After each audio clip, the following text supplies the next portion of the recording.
Fala, eu sou o Rafa, e esses dias eu tava refletindo, eu esqueço de falar que eu sou o Rafa Grana, então siga nas redes sociais, o Rafa Grana. Estamos iniciando o Giro Grana número 8. Se eu estiver errado, ignorem. Vamos falar sobre inteligência artificial. Moody's rebaixa o Brasil, imigrantes expulsos.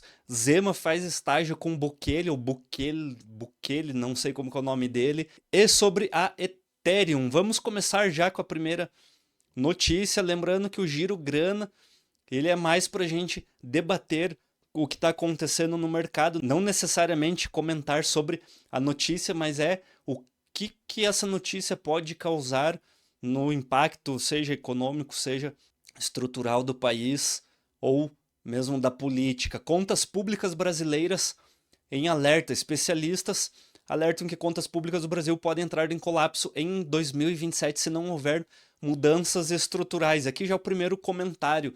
Eu vi um vídeo impublicável, incomentável, da nossa ilustríssima Gleice Hoffmann, que é daqui do Paraná, acho que é de Curitiba, Gleice, do PT, uma entrevista que ela deu pro Pedro Bial, com absurdos e mais absurdos e mais absurdos.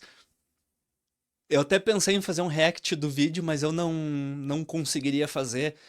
É, E aí eu fiquei pensando se realmente a pessoa acredita naquilo, ou se é má fé, ou qual que é o desejo de uma pessoa falar tanta asneira assim que não tem fundamento básico algum, nem da lógica matemática não existe. E eu não sei por que acontece isso. Todo mundo está vendo, todo mundo sabe que o Brasil está afundado em dívida.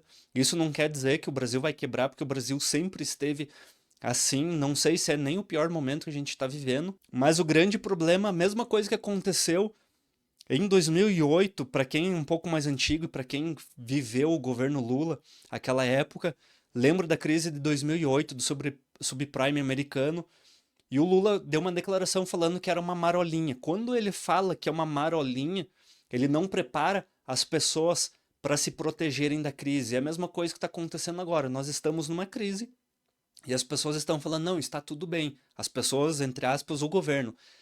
Enquanto eles não assumem que não está tudo bem, que precisa tomar medidas, e aí eles vêm com essas ideias populistas, nós não vamos tirar da saúde, nós não vamos tirar dos pobres.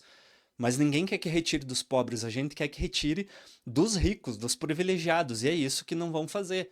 E é isso que deveria ser feito, deveria retirar o salário dos juízes, retirar, não sei nem se eu posso falar isso, né? Agora talvez seja proibido de falar isso daqui para frente. Tem que retirar as verbas dos políticos, retirar, enfim. Um dia, quem sabe, eu faço um vídeo só para falar como que eu vejo que deveria ser a estrutura dos poderes aqui no Brasil. O governo discute alternativas para o IOF, mas o ministro Haddad afirma que o novo pacote terá impacto duradouro nas contas públicas.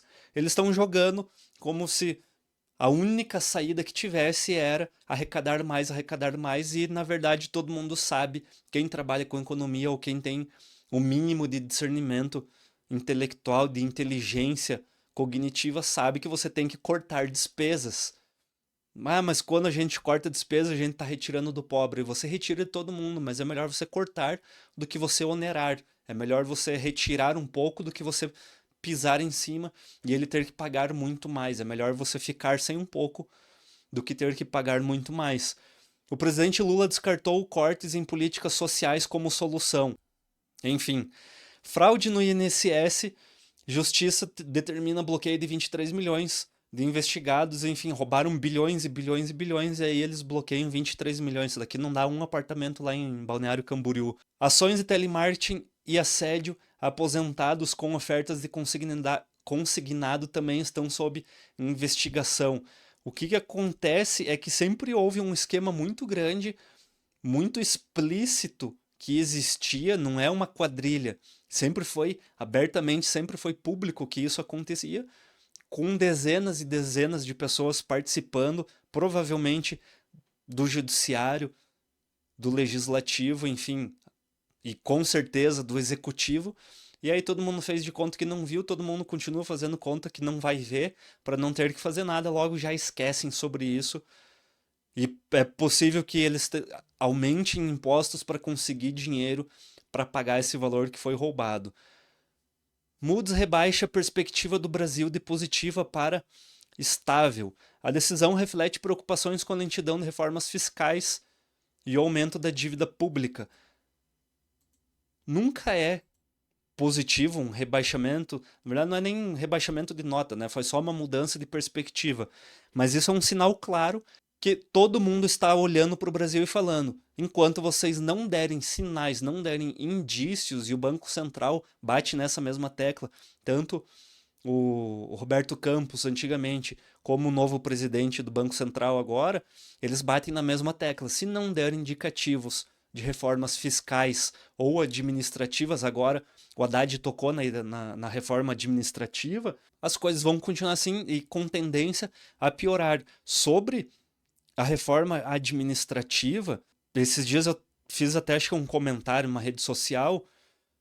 Qual que é a minha visão? Eu sei que isso aqui pode até ser um pouco chocante, mas existe um princípio lógico para isso.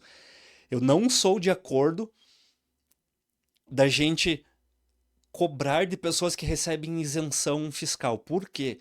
Porque a ideia, pelo menos que eu vejo, não é a gente aumentar a arrecadação, é reduzir a arrecadação.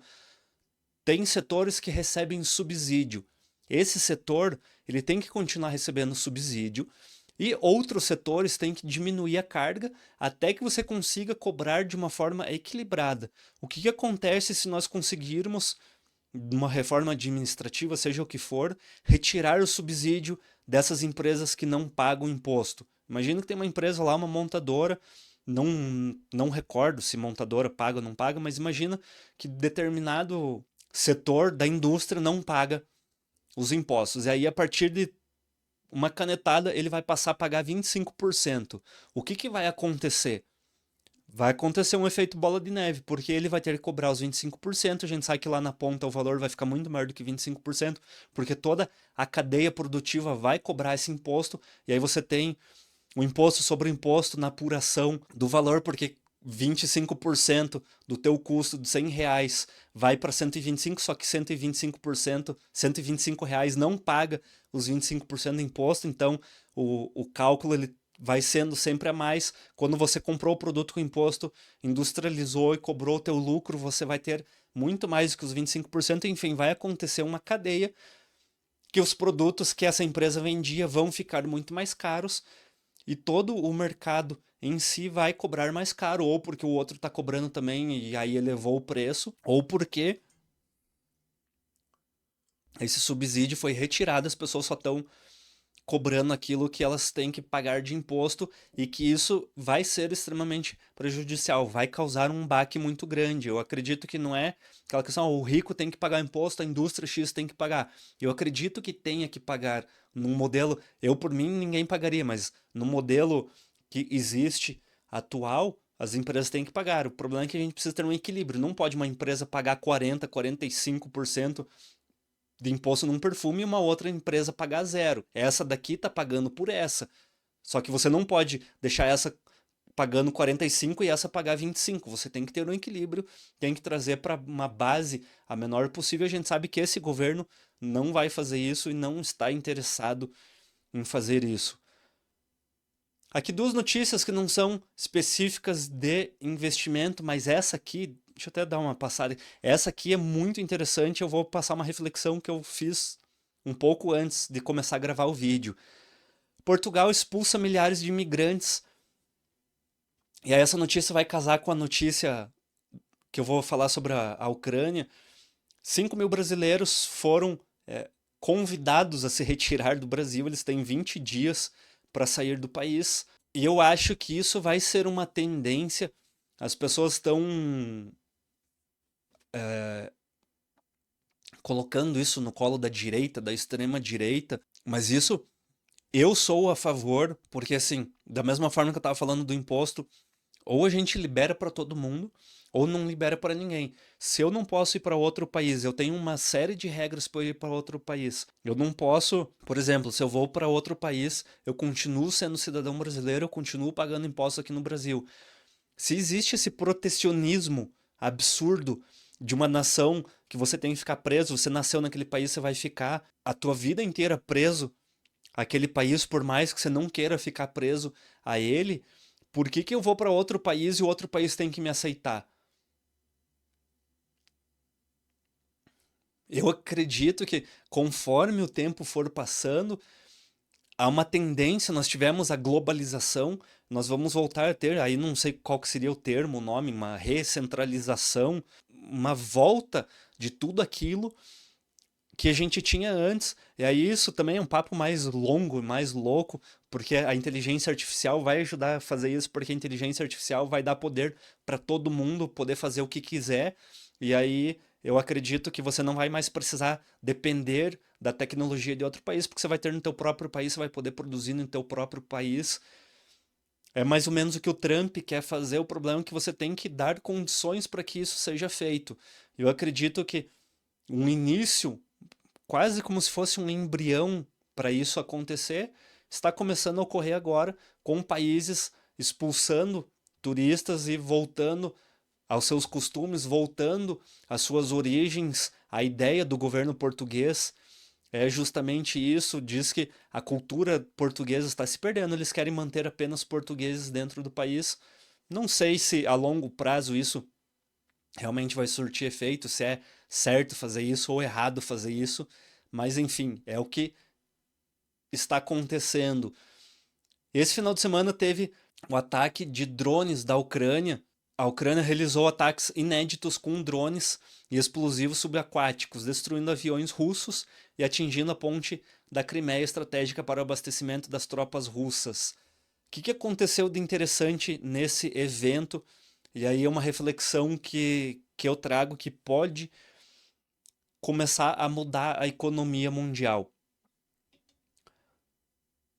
A Ucrânia conseguiu, com $300, construir um drone com uma ogiva nuclear, uma bomba, e conseguiu destruir aviões que eu cheguei a ler que na média ali de 175 milhões de dólares. Deixa eu até fazer a conta aqui, a conversão.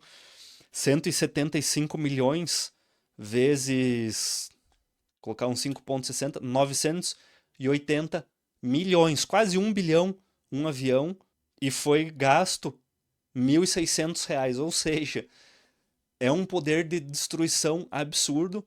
Eles colocaram no topo falso de caminhões, esse caminhão ele atravessou a fronteira, ele foi para várias cidades da Rússia, em determinado momento, por controle remoto, acionamento à distância, eles abriram a capota do caminhão, lançaram os drones e os drones foram até os aviões e explodiram. O que eu acho que vai acontecer, bem resumidamente, para não alongar esse vídeo que já está muito longo? As guerras sempre tiveram um custo muito grande. Não de tecnologia, mas de material mesmo, poder bélico. E com os drones, a Rússia também já está utilizando drones, Israel também já está utilizando. É um equipamento muito pequeno, muito simples, muito barato, de um efeito muito grande, muito sofisticado. O que eu acredito que pode acontecer com isso? Que vai aumentar o número de guerras daqui para frente. E aumentando o número de guerras, eu li no livro do Malcolm Gladwell, acho que o ponto de virada, não lembro qual livro que foi, que ele falava que quanto mais guerra nós temos, ele citou, acho que a Inglaterra na Segunda Guerra Mundial, que eles previram um colapso em Londres e as pessoas se acostumaram com a guerra, se acostumaram com o bombardeio, porque aquilo que gerava medo nas pessoas passa a gerar uma sensação de poder, uma sensação de, opa, eu estou bem, tá rolando uma guerra lá, eu estou vivo, e ela começa a ficar feliz por conta disso. É doido pensar nisso, mas para quem lê o livro vai, depois se eu lembrar que eu coloco nos relacionados embaixo. As pessoas elas acabam ficando felizes por não morrerem na guerra. E aí se nós aumentarmos o número de guerras, há uma grande tendência de nós normalizarmos a guerra. Como o drone ele é de baixo custo, talvez aqui na América, talvez países que nunca entraram em guerra vão falar, opa, se eu consigo com $500, com $1.000, montando uma equipe ali muito pequena, eu consigo tentar eu posso tentar conseguir um território, a gente vai ter uma grande briga por territórios nos próximos anos, talvez nas próximas décadas.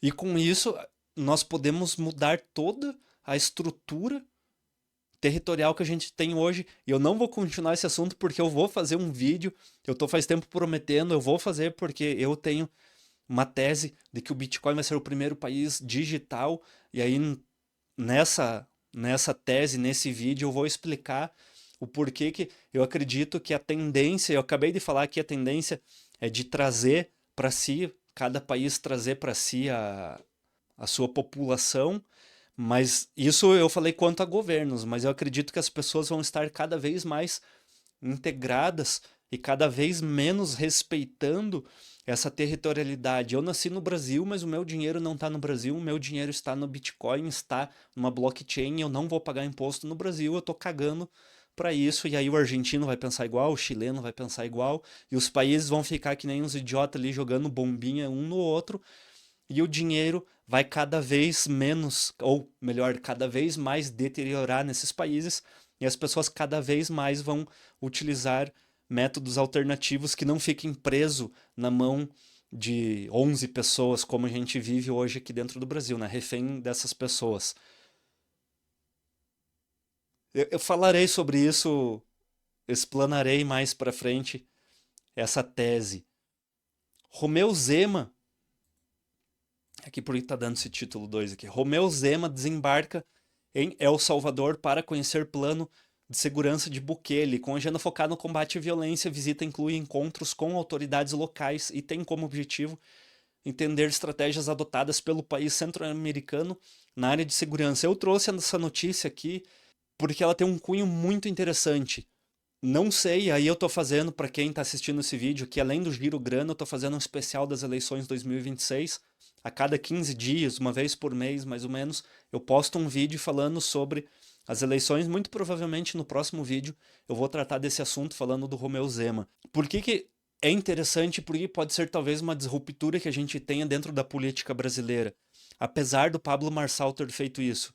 O Romeu Zema é uma pessoa séria, é uma pessoa de direita, é um dos governadores com o melhor resultado que a gente tem dentro do país.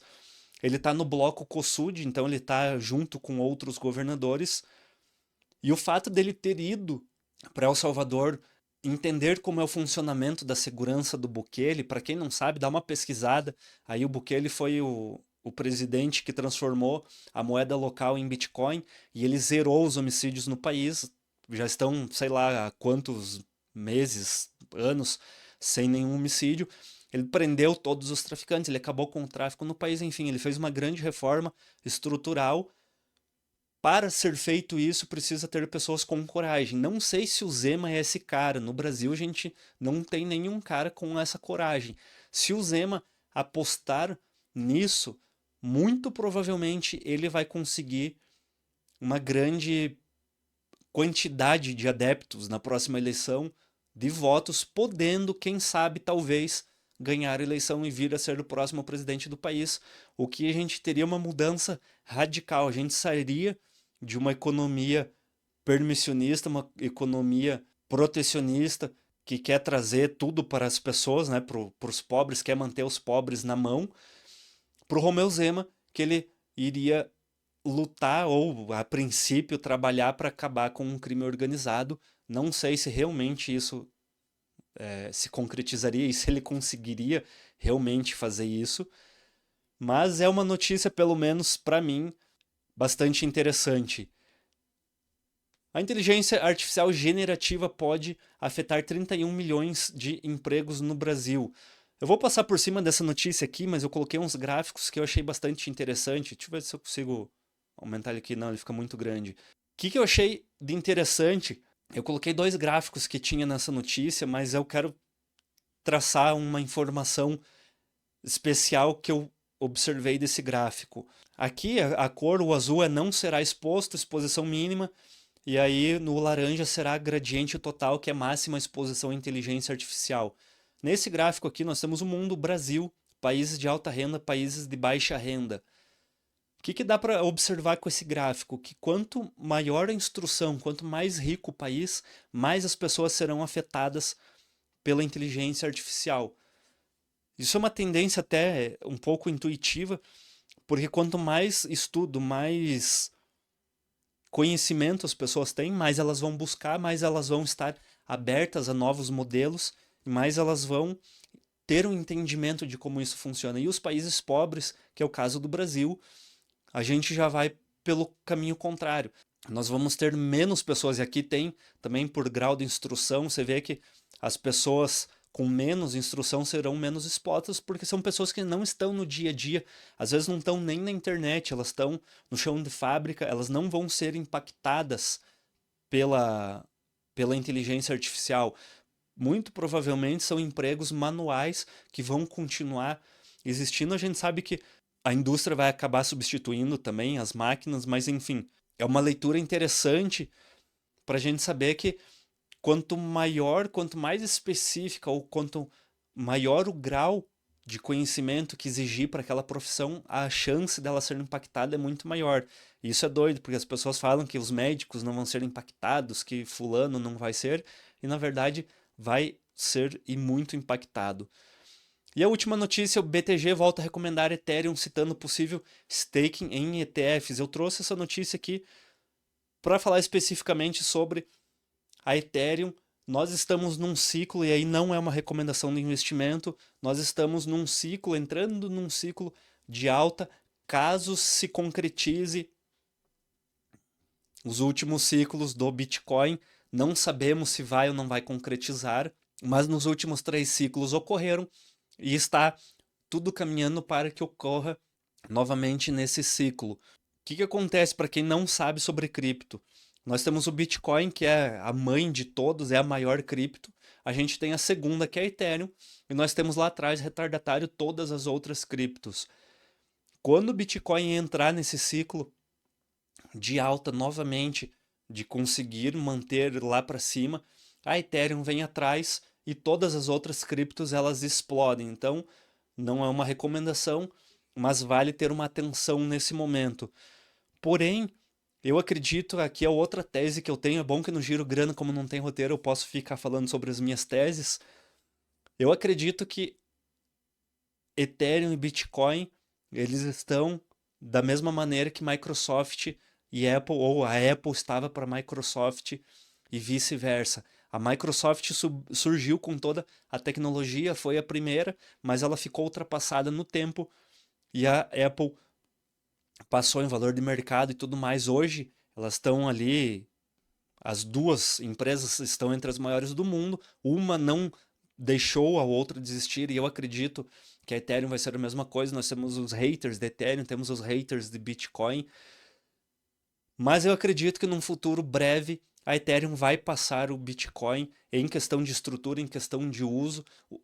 O maior problema da Ethereum, que o gas, que é o valor que a gente paga para a transação, ele é muito caro ainda. Quando conseguir deixar mais barato, apesar que o Bitcoin também é caro, mas a Ethereum às vezes chega a valores absurdos. Quando conseguir achar uma solução para isso, que seja dentro das camadas, uma Layer 2, algo que consiga fazer isso, a Ethereum tem muito mais chance, até porque a Ethereum, algumas pessoas acreditam que será o computador do mundo. Então vale ficar atento a Ethereum, que pode acontecer daqui para frente. Muito obrigado por você que esteve aqui nesse vídeo. Desculpa por alguma viagem. A ideia do Giro Grana é a gente trazer possibilidades, é conversar, é debater. Deixe seu comentário também aí se você quer comentar alguma coisa, alguma sugestão de vídeo também. E é isso, muito obrigado. Não esqueça de compartilhar com quem você ama. Se inscreva no canal. Estou na meta de chegar em 1000 inscritos ainda. Falta 300 e tantos. Chegaremos lá. Até a próxima. Tchau.